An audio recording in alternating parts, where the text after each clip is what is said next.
At this time, we're going to begin our Finance Committee meeting. Is there public comment? There's no public comment. All right, take it over to you. Okay, let me share my screen here.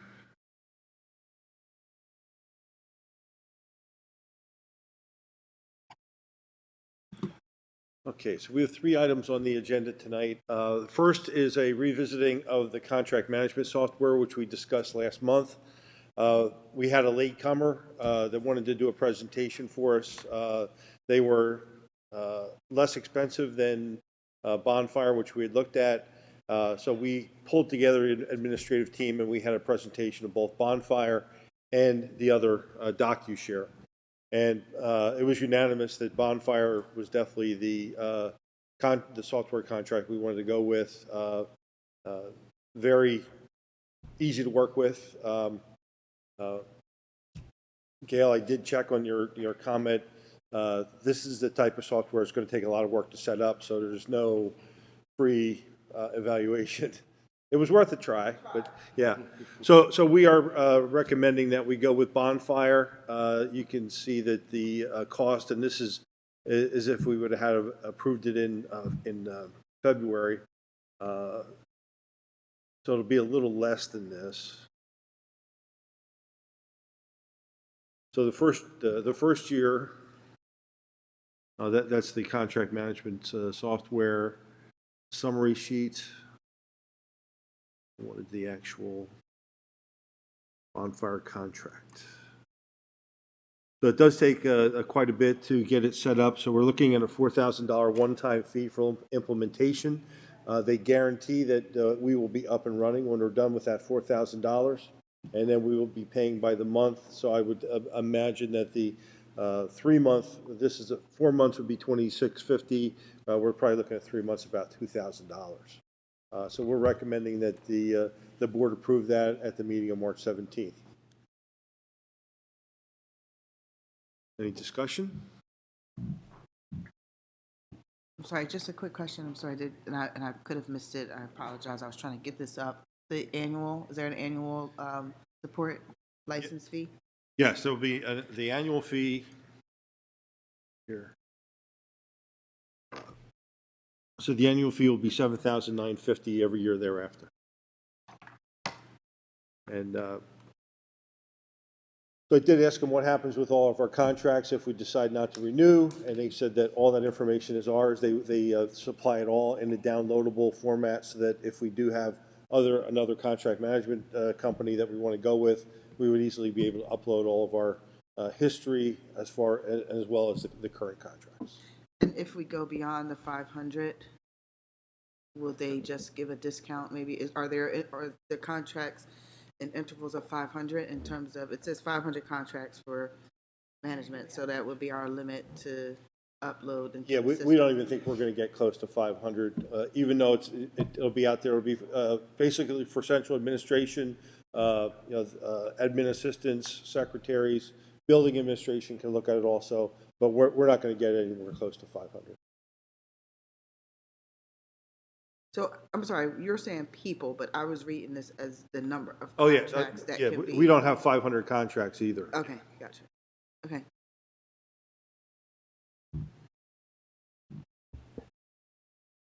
Okay. Then the next item we have is the budget for 22-23. This is our first look at the complete budget. I wanted to let me put this in presentation mode.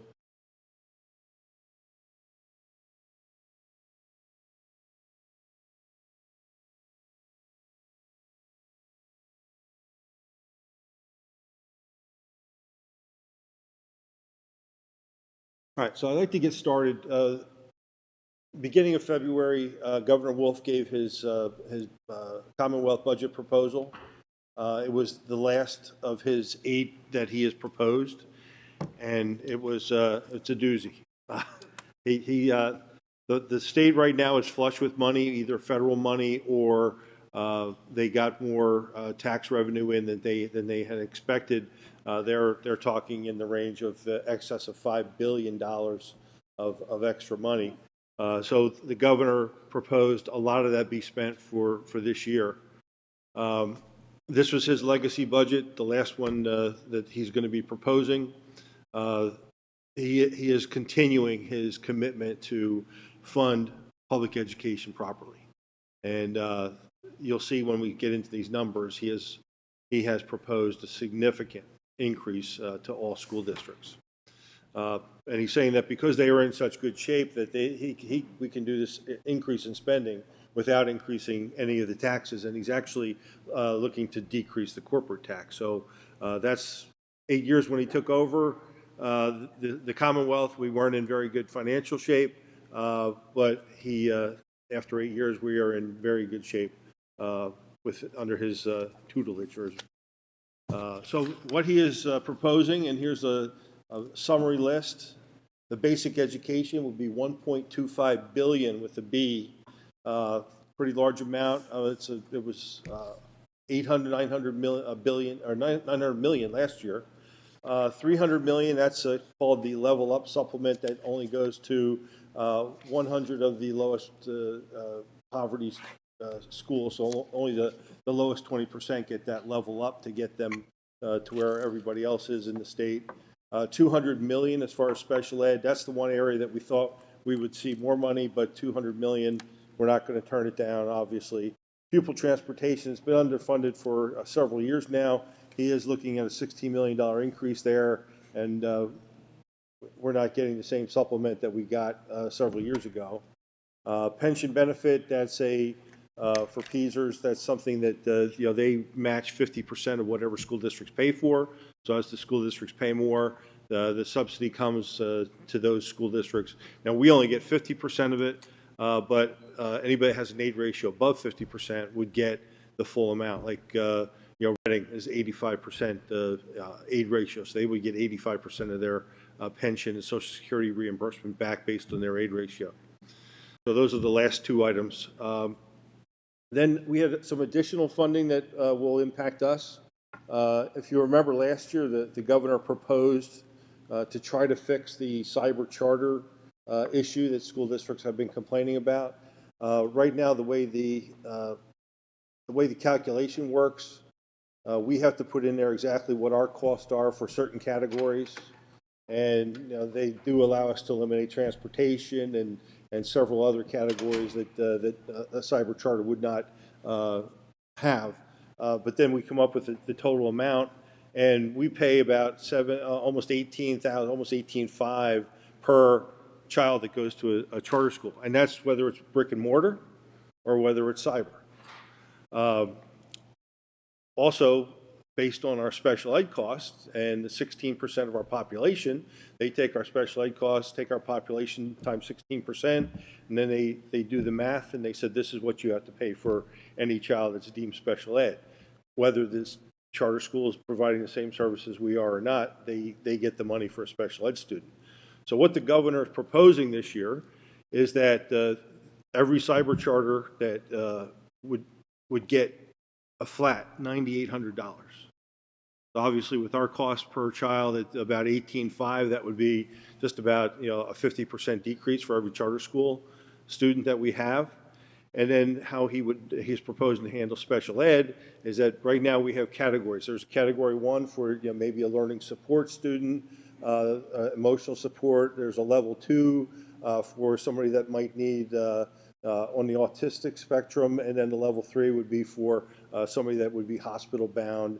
So there's three grades or 3 tiers that depending on which category the charter school student would fit into, that's how much they would get from us instead of getting the full $20,000 for any type of special ed student. So he is proposing that would save school districts across the state multiple millions of dollars, $373 million in our budget. So we are all in favor of that.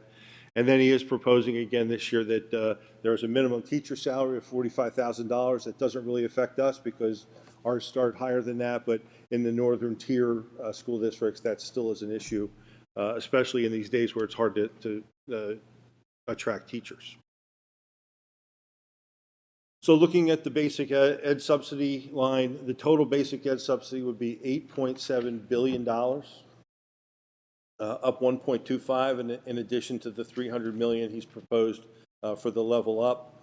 Last year, he proposed $100 million for the lowest 20% of the schools. That now has been absorbed into the basic ed's allocation. Now it's in there permanently. So we just keep adding to it each year. We already talked about the Social Security, that going up. That's all based on our salaries, how much we pay as far as Social Security goes, and then we get 50% of that back. And he, with this amount of money, he's not proposing that it all go through the new formula, only because it is based on, there's some school districts that might get less. Not that that might not be appropriate for some schools, but once a school is used to a certain level of funding, they are hold harmless and get that, if not a little bit more. But a majority of this is going to go through the formula. So this is the 8 years that the governor has been in office. We had $5.5 billion back in 2014-15. That was the last year of Governor Corbett. And you can see the green is what has been proposed or what has been passed by the legislators. Obviously, the governor has proposed more than this. This is what actually made it through the budgetary hearings.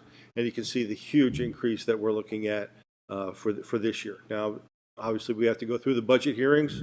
We'll get into exactly what we're budgeting and what most of the business managers across the state are saying about this budget.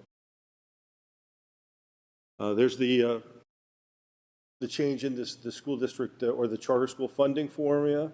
So it's more like what school districts get as far as the special ed goes, putting it into those three categories, and then the $199 million would be savings, because they're saying that right now school districts range from sending charter schools or cyber charter schools between $9,000 and $22,300. Now we're at the high end of that, $18,500. So we would see a significant savings if this was passed by the legislature. So let's get into basic education funding. I did this as a refresher for the new board members that are here, and our existing ones. It's not something you deal with on a daily or annual basis, so I'm sure it'll be a refresher for you also.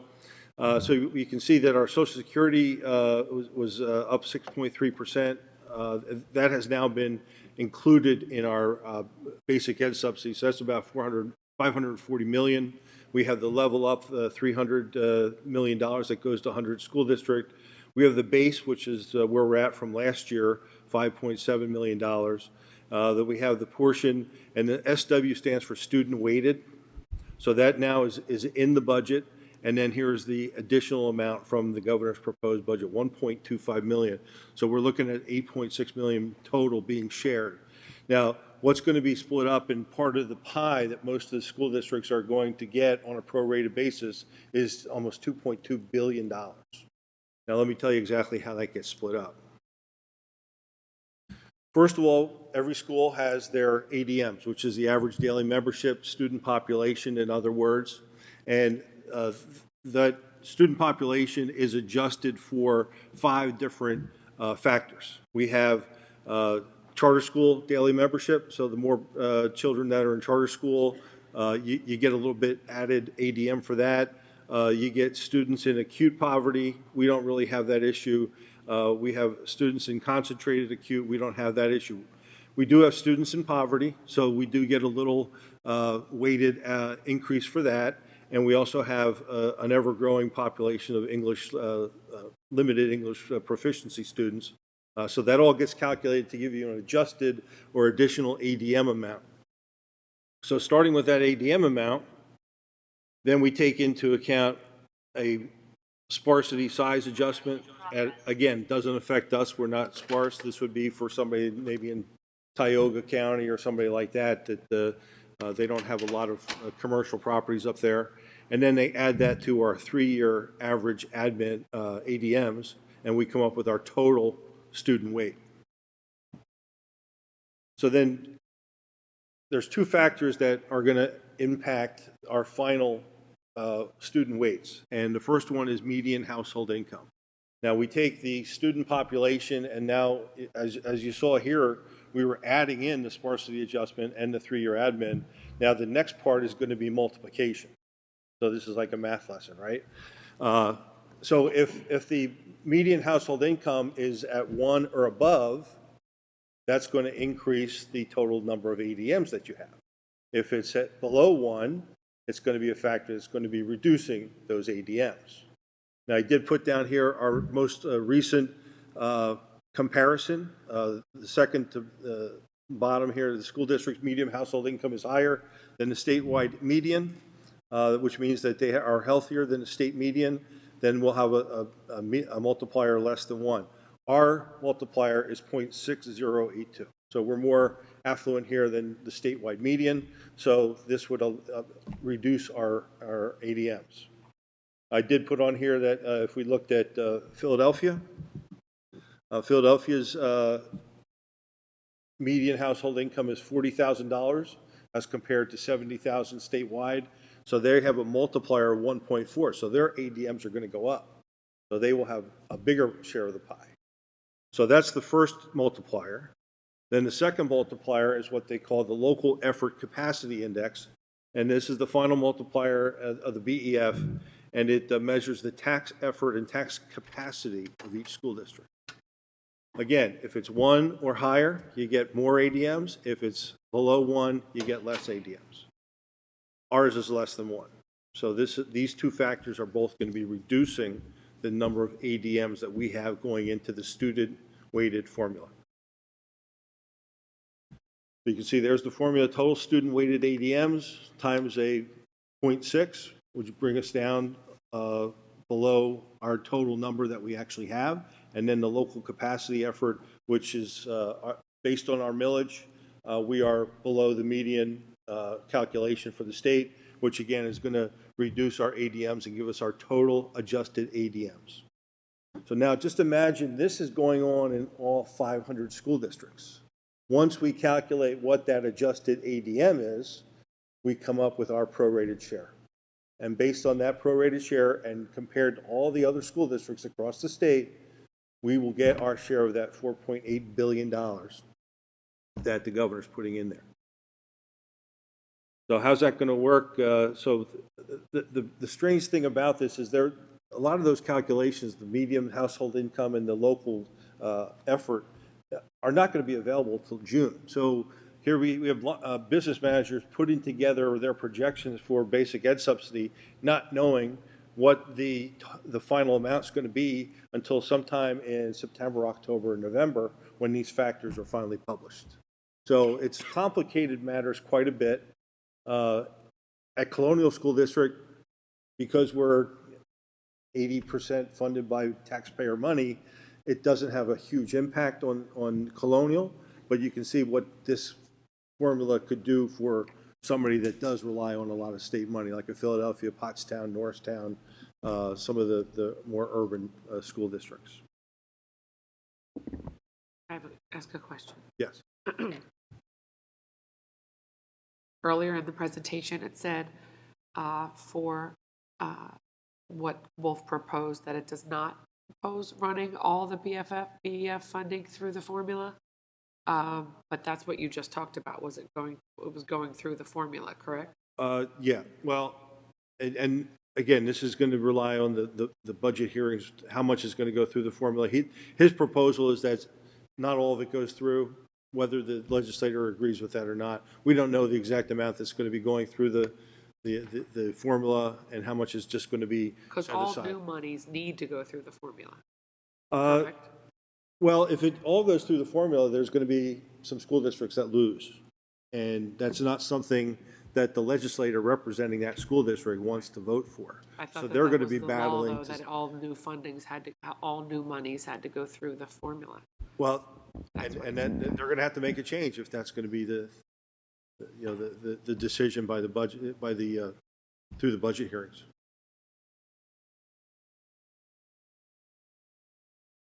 All right, so here is what the proposed BEF, Basic Ed Subsidy, and SEF, Special Education Subsidy, projections are. So based on what was proposed, we would get on basic ed subsidy a 35% increase in our basic ed subsidy, which is $1.3 million.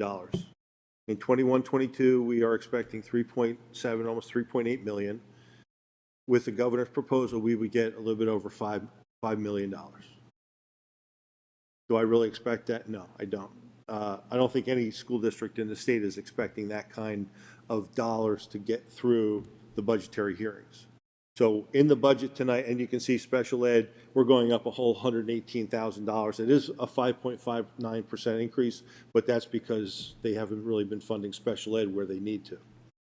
So based on those proposals, we are going to, and it's being early March, what is in the budget I'm presenting tonight is a 0% increase. So that'll obviously change over the budget hearings March, April, and into May. But as of right now, being my conservative nature, we're leaving it the same as it was last year. So we can only hope it's going to get better. So with that said, you're familiar with this chart where we're our millage 23.995, third lowest in the county. Now, I wanted to give you a little background on this. You can see that the graph on the left-hand side shows the increases of taxes over the last 10 years. I think it's 9. So it's continually gone up, but so have our costs. So have our costs for PESers and healthcare and contractual wages and things like that. So, but we still have the third lowest in Montgomery County. Now, the number to the right are what they call equalized mills. Now, you really can't say 23.995 in Colonial. How does that compare against Pottstown with their, or Cheltenham with their 51 mills? So what they did is they came up with these equalized millage, and it takes into account, you know, the fair market value and assessed value, or market value of each of the school districts to give you an equalized mill. So you can see that our equalized mills in Montgomery County are 21.56, but Colonial is still down here third lowest, and we have a what's that, 12, almost 14 equalized mills. So we're still third from the bottom, but this gives you an idea based on our market value where we're at. And this is what the local effort is based on. Our equalized mills are fairly low, which is why our multiplier for the basic ed subsidy is below the 1, which reduces our ADM, which reduces our prorated share of the pie. So does that make sense? Okay. All right. I also wanted to, I found this quite interesting, the assessed value history of the school district. So you can see that we have all these pretty colors. The pink ones are residential. The green ones are industrial. The orange ones are commercial. And the blue is agricultural. So you can see that we have had a nice, steady increase of assessed values over the years. Now, how did that happen? So if we look at the table down below, you can see that if you look over here to the right, the second to last column, I'll show you the 10-year change. So you can see our agriculture actually went up by $2.5 billion, $2.6 billion. Our commercial went up by $116 billion, thanks to a lot to Conshohocken. And then the next two are very interesting because we have industrial, which we've lost a lot of industrial in Conshohocken, but we picked up more commercial. So that makes sense. And then the next two are land and lots. So we lost $5.9 million of open land and $1.5 billion of lots, but we've turned those into $159 billion worth of residential. So you can B. Yeah, so the value of, assessed value of all the properties in Colonial School District are worth almost $4.2 billion. And that's the assessed value. So the market value is probably double that. probably closer to $9 or $10 billion. So those are the assets that you see as you're driving past Conshohocken on Fayette Street. You see the Bergen Amerisource, and you see the hotels, and you see the restaurants. Those are all contributing to our assessed value, which is helping us to keep our millage low. All right, so you're used to seeing this one also. This is the Act 1 index for this year. It's 3.4%. Anybody that has a aid ratio of 4.0 or above would get a bump. Our aid ratio is 0.15, the lowest you can get, so we don't get a bump. So 3.4% is our index for this year. And based on our 23.995 mills, if we did a 3.4% tax increase, which we could do without a ballot, a referendum, we could raise taxes 0.82 mills almost. And that would bring in $3.1 million.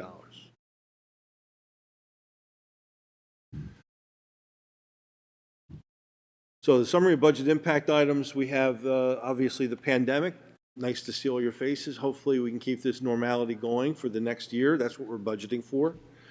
Student enrollment projections. We are on the last year of our student enrollment study from a few years ago, so we're going to have to address that for future, but we are going off of the projections, and we are looking at the kindergarten registration now through April, so we'll continue to monitor that. Personnel and benefits being our biggest expense. We do have increased enrollment, so which means we have to increase our teaching staff to keep our ratio down to where we'd like it to be, 13, 14 students to one teacher. We did have some recent retirements. You hate to see them go, but it is a savings for the budget. I think the whole COVID thing over the last 2 years has had people reevaluate what they're working, and we didn't expect as many retirements as we have received. There are, I believe 3 so far in the budget for this year. We did settle our CEA contract, so those wages are set for next year, and we have settled the Teamster contract, and I believe we're going to be ratifying the CESP contract. We still have the Act 93 or CASIA negotiations to go. The pension and health benefits obviously are big budget items in the past. I think you'll be pleasantly surprised with the health benefit projections we have. Special education is always a big cost for us, never knowing what conditions or what situations that students are going to be rolling with as far as identifying them for special needs. Charter school is always a concern, and then how much fund balance are we going to be using this year.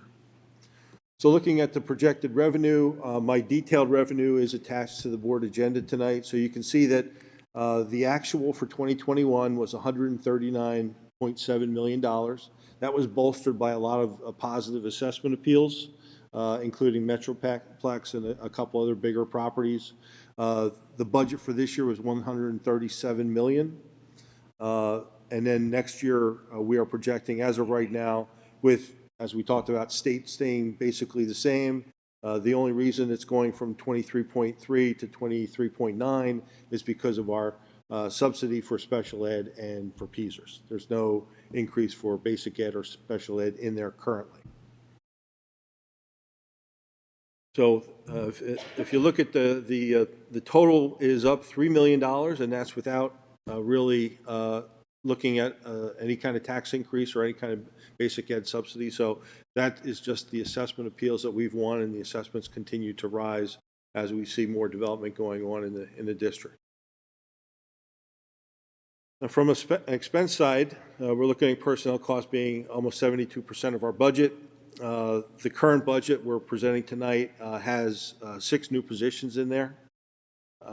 We do have the retirements and terminations, the 3 projected retirements that we currently are aware of. We will continue to monitor that as we head towards April and May, as we find out if there's any more retirements.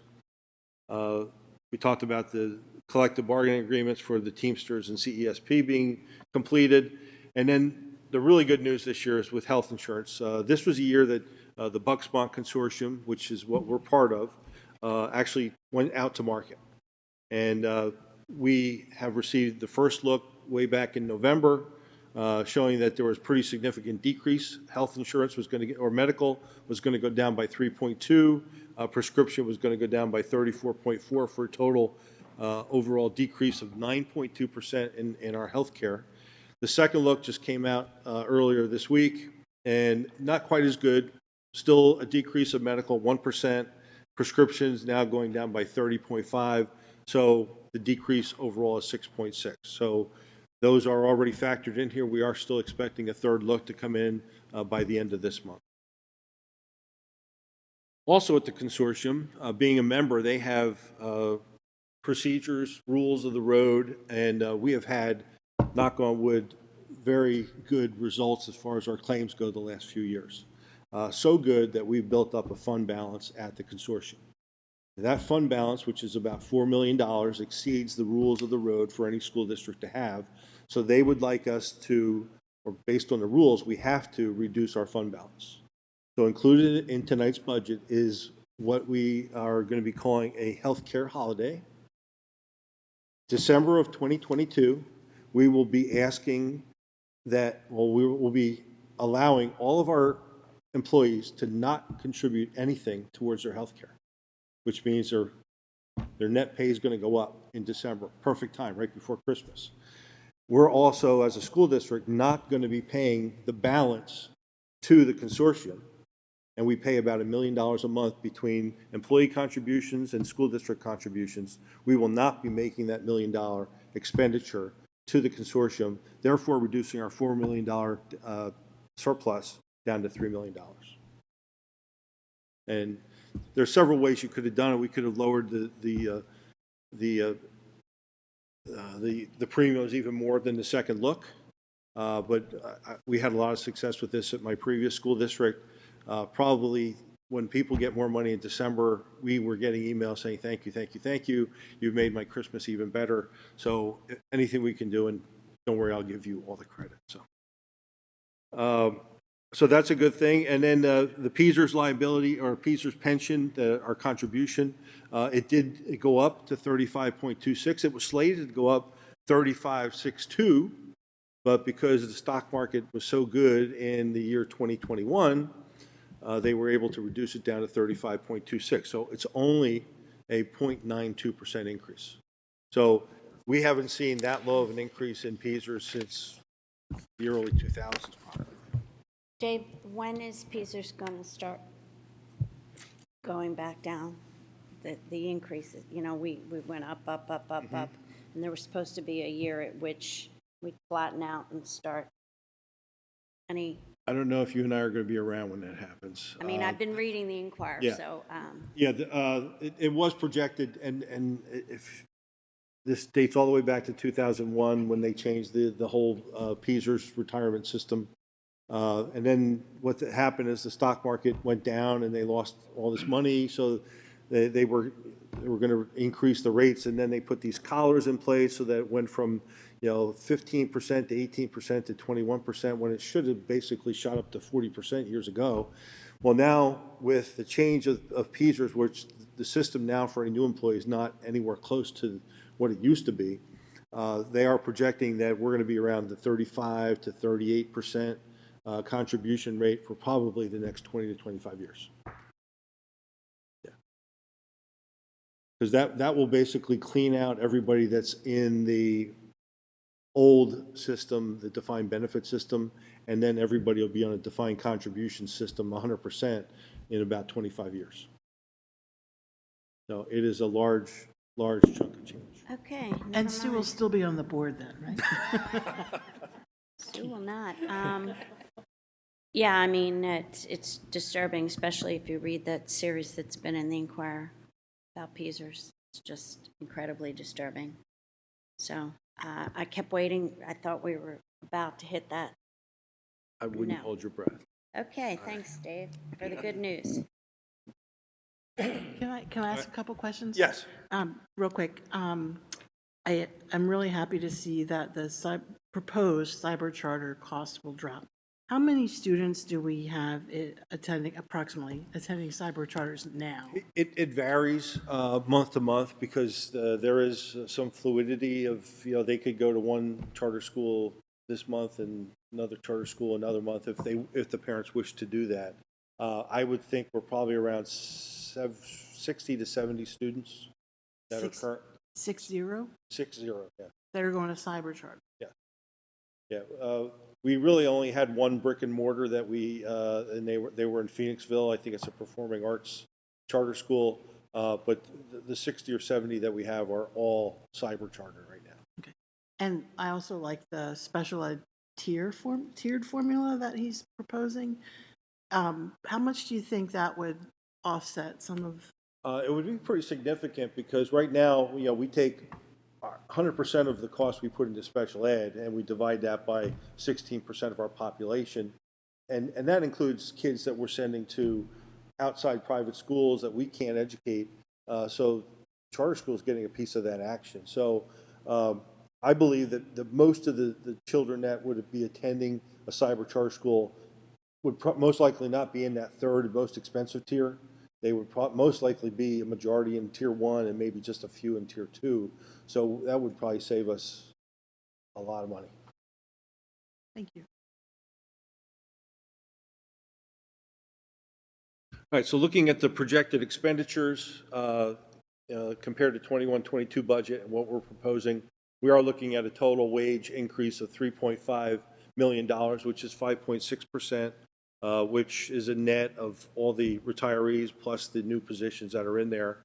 The benefits, you can see this doesn't happen very often, but overall benefits, even though Social Security is going to go up and PSERS is going to go up, healthcare is driving a negative in the total benefits area of $287,000, so that or a 0.74% decrease.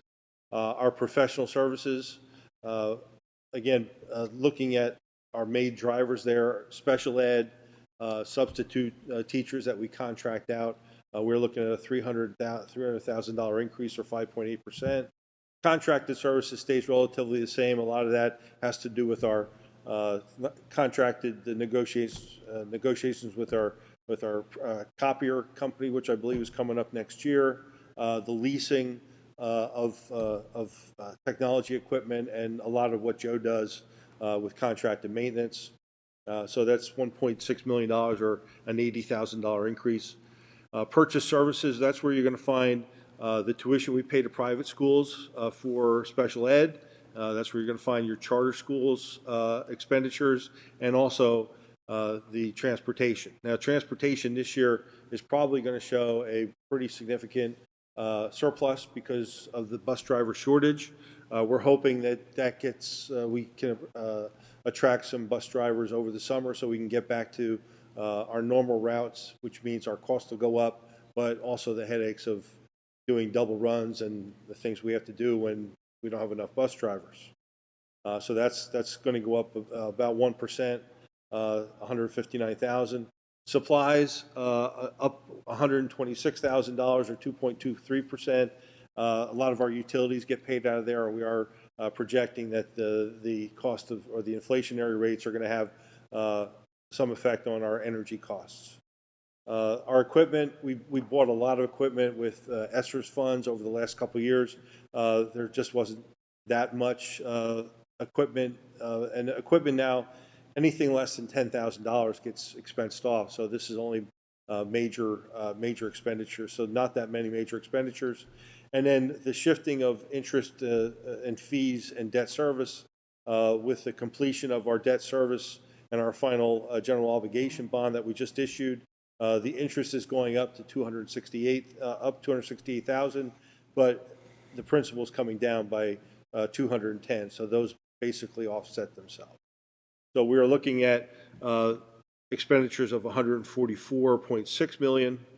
So if we do that summary, revenue at 141.5, expenditures at 144.5, we're looking at a little bit over $3 million deficit here in early March, which by business school districts and business manager standard, pretty good, because if we elected to fund that all by a tax increase, it would be a 3.35, which is already under Act 1. And if you remember previous years, when we looked at this in January, February, and March, we exceeded the index at that point because there were so many question marks.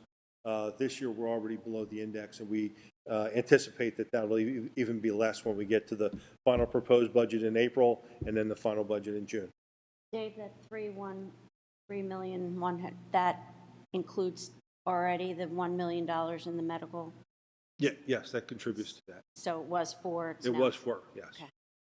And the changes in the, that the governor is proposing in terms of the cyber charters and the special ed tier and all that, that's not taken into this? Or That's that correct. So if we do get the additional $1.4 million that he's proposing for us, that's going to basically cut that deficit in half even more. Well, plus if the cyber charter and the special ed tier changes, I mean, you're looking at like $500,000 right there, Right. too. So- But that has to be approved by... That has to be approved through the budget. Right, but that Through the potentially could That could potentially make that reduce even this better. number even lower. Yes. Thank you. All right, so our next steps, we will continue to monitor the revenue projections. We are, every month we get an assessment increase or decrease of assessment report from the Montgomery County Board of Assessment. We are still due the February, March, April, and May, so 4 more months of assessments hopefully continuing to go up, which will then increase our local revenue and decrease that 3.1 even more. We are continuing to evaluate the budgetary request from all the buildings. As priorities change, we asked them to put in their initial request way back in October. So as we start to approach March, April, May, we tell them, hey, you can always adjust this. Just let us know what the reasoning is, and if it makes sense, we'll adjust the budget so that come July 1st, when we adopt the budget, it'll be exactly in concert with what their plans are to spend the money. And we will continue to enroll or monitor our student enrollment and the kindergarten registration as we go forward. So here are the critical dates. We'll get together again and hopefully have some more fine tuning of these numbers on April 4th. And then the final proposed budget is April 21st. We do that only because there's not 30 days between our May meeting and our June meeting, and the final proposed budget must sit for 30 days, but it can be changed. So the adoption in April will most likely be one version, and then the final version in June, we hope, will be better. So we would review that in the May Finance Committee meeting. I guess it'll be a June Finance Committee meeting if needed, and then we'll have the final budget adoption on the 16th of June. Any discussion? I mean, it's still early in the process by our standards. I'm going to find out more next week. PASBO conference, there are several sessions set up for updates on the budget, updates on how to save money here or there. So hopefully I come back with some good ideas. Mark and I are going to be going to Hershey and hopefully getting some good information to help our budget situation. I was just going to say that. Just out of curiosity, sort of kind of related, do we know what our kindergarten numbers look like compared to previous years at this time? Like, are we on par for that? It's been very active. Not quite as rapid as last year, but I anticipate we'll be in excess of 400, 420. But last year we were 490, but there were some families that held students back due to COVID. So if we reach 500 again, we'll be having another meeting. We're going to need a bigger boat. So, And then along with that, when will we see new student enrollment projections in general? Because we have the 5-year projection plan. we have to partner with an agency to do that. We haven't done so yet.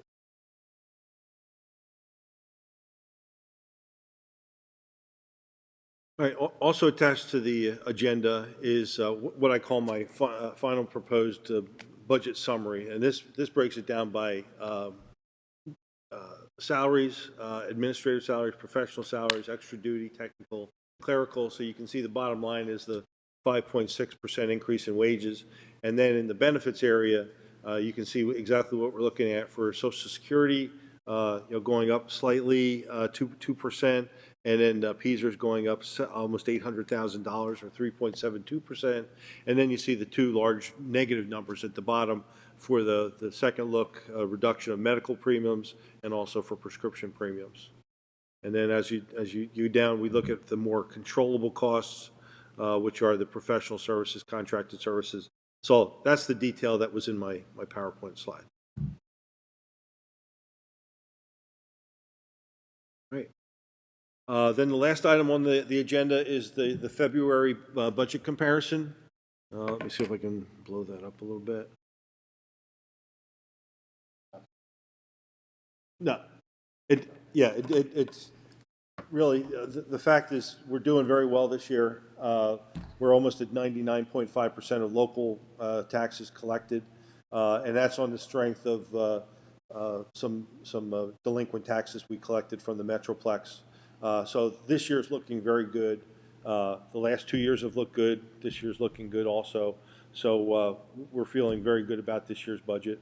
And so it's a good foundation to build next year's budget off of. So you can read my detailed analysis. I won't waste your time reading that to you.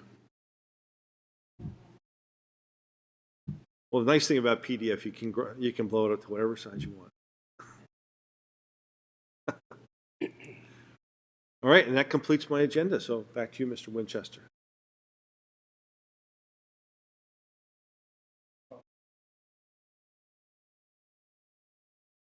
There is not.